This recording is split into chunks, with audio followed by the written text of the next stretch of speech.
hidden within the ancient heart of a continent, lies a sound so primal it reaches back 40,000 years. Tonight we uncover how Australia gave the world a voice it never knew it was missing.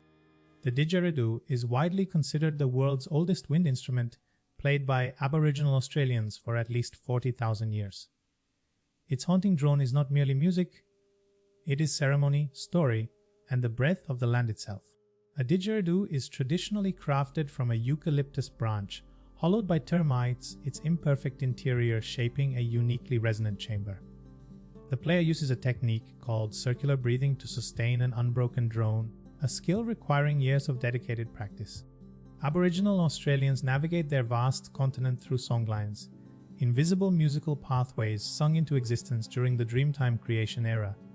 Each melody maps a route across the land, encoding geography, law, and identity in a single living song. In the vast Australian bush, isolated stockmen and swagmen forged a new musical tradition. The bush ballad sung stories of hardship, mateship, and the land. These raw, unpolished songs became the emotional bedrock of a new national identity.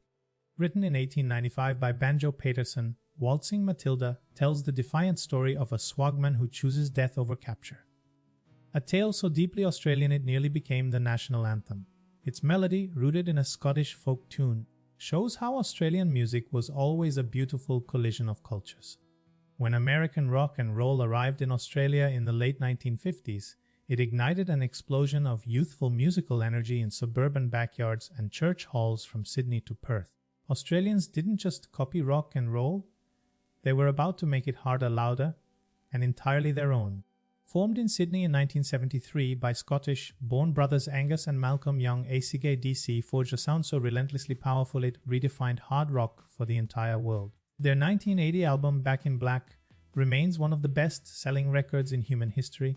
Through the 1970s, Australia's pub rock circuit became one of the most ferociously competitive live music training grounds on earth. Bands like Cold Chisel and Midnight Oil forged their legendary sound, playing 6 nights a week to rowdy, demanding crowds who had no tolerance for anything less than total commitment. Cold Chisel channeled the frustrations, desires, and quiet dignity of ordinary Australians into songs that felt like confessions from the local pub. Frontman Jimmy Barnes became a raw, howling symbol of a generation that worked hard and played harder. Midnight Oil turned the concert stage into a political arena, confronting audiences with the dispossession of Indigenous Australians and the destruction of the natural environment. Peter Garrett's towering, angular presence and ferocious delivery made their message impossible to ignore. While stadium rock dominated the airwaves, a darker current was surging through Melbourne's inner city basements in the form of the Birthday Party. Nick Cave and his bandmates created music of savage, confrontational intensity that would influence alternative rock for decades to come. Nick Cave left Australia for London and then Berlin, transforming from punk provocateur into one of the most celebrated songwriters and artists of his generation. His restless, literary genius proved that Australian voices could command the entire world's attention. By the mid-1980s, INXS had achieved something few Australian acts had managed before: genuine, undeniable global superstardom. Michael Hutchins' magnetic charisma and the band's irresistible fusion of rock, funk, and new wave made them one of the biggest acts on the planet. Brisbane's go-betweens never achieved mass commercial success, yet their literate, melodic songwriting earned them a devoted international following that endures to this day. Grant McLennan and Robert Forster wrote with a poetic precision that set them apart from virtually every other band of their era. Running parallel to the rock revolution, Australia's bush ballad tradition kept the stories of rural life alive in country halls and on radio stations across the inland. Artists like Slim Dusty and later John Williamson gave voice to Australia that the cities rarely stopped to hear. Slim Dusty's 1957 recording of A Pub with No Beer became Australia's first internationally charting single, an unlikely triumph for a son of the New South Wales bush. He recorded for over 5 decades and remains the most awarded artist in the history of Australian music.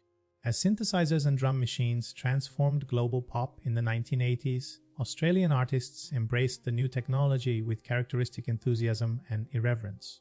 Acts like Icehouse and Men at Work blended electronic textures with distinctly Australian sensibilities to reach audiences around the world. Men at Work's debut album Business as Usual reached #1 simultaneously in Australia, the United States, and the United Kingdom in 1982, a feat no Australian act had ever achieved. Their bouncy, eccentric pop carried unmistakably Australian imagery to millions of listeners who had never set foot on the continent. By the mid-1980s, INXS had evolved from a pub circuit band into one of the most electrifying rock acts on the planet.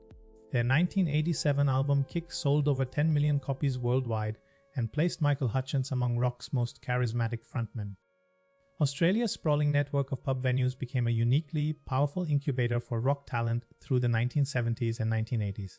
Bands like Cold Chisel and Midnight Oil forged their identities, playing night after night to working class audiences who demanded raw, honest performance. Midnight Oil transformed Australian rock into a vehicle for political and environmental activism, fronted by the towering, shaven-headed Peter Garrett.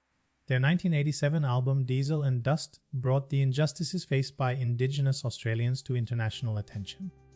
Kylie Minogue's journey from Melbourne television actress to global pop phenomenon remains one of the most remarkable transformations in popular music history. Her 1987 debut single Locomotion topped the Australian charts for 7 weeks before her international career ignited. The Divinals, fronted by the fiercely commanding Chrissy Amphlett, brought a dangerous, confrontational energy to Australian rock that challenged both gender conventions and audience comfort. Their international breakthrough arrived with the provocative 1990 hit I Touch Myself. Australian hip-hop emerged in the late 1980s and 1990s, initially borrowing from American forms before artists began reshaping the genre around distinctly local language, landscapes, and experiences. Groups like the Hilltop Hoods would eventually bring Australian rap to mainstream commercial success. When the Australian Broadcasting Corporation launched Triple J as a national youth radio network in 1975, it created a platform that would champion Australian artists outside the constraints of mainstream commercial radio. Decades of local musicians owe their early audiences directly to its adventurous programming. Savage Garden delivered Australia's most commercially dominant pop moment of the late 1990s, selling over 25 million records worldwide across just 2 albums. Their sweeping romantic ballads placed Queensland, born Darren Hayes, alongside the biggest pop voices of the era. Nick Cave left Melbourne for London and Berlin in 1980, channeling a dark literary sensibility into music that defied easy categorization. Over more than 4 decades leading the Bad Seeds, he became one of the most critically revered and fiercely original artists of his generation. Kylie Minogue began as a Melbourne soap actress before becoming one of pop music's most enduring global exports. Her reinventions across 4 decades have made her a singular symbol of Australian ambition dressed in sequins. Midnight Oil fused blistering hard rock with unflinching political advocacy, most powerfully on their 1987 masterpiece Diesel and Dust. Frontman Peter Garrett's galvanizing presence made their protest against Indigenous land rights injustices impossible to ignore. The Avalanche has spent 5 years assembling Since I Left You from nearly 500 sampled recordings, releasing it in 2000 to widespread critical astonishment. Their meticulous college approach established sampling as a legitimate and distinctly Australian compositional art.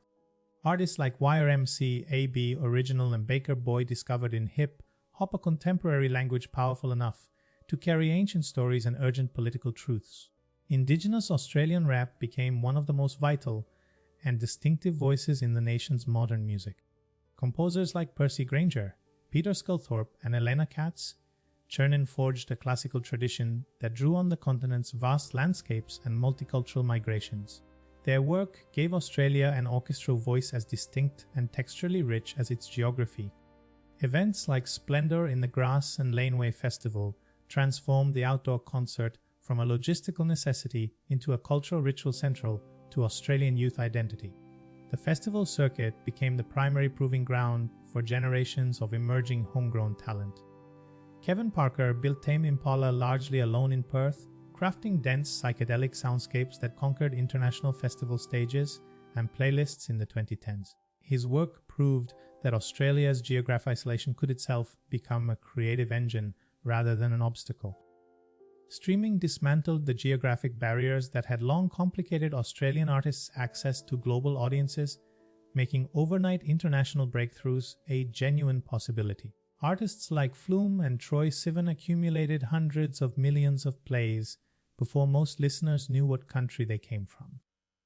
From Henry Lawson's verse to Slim Dusty's truck, stop anthems to contemporary artists like John Williamson, the bush ballad remained the oldest unbroken thread in the Australian musical fabric. Its simple insistence on telling honest local stories proved more durable than any trend. From the world's oldest musical instrument to the world's newest streaming platforms, Australia has never stopped composing a sound as vast and contradictory as the continent itself. The story is unfinished, and that, perhaps, is the most Australian thing about it.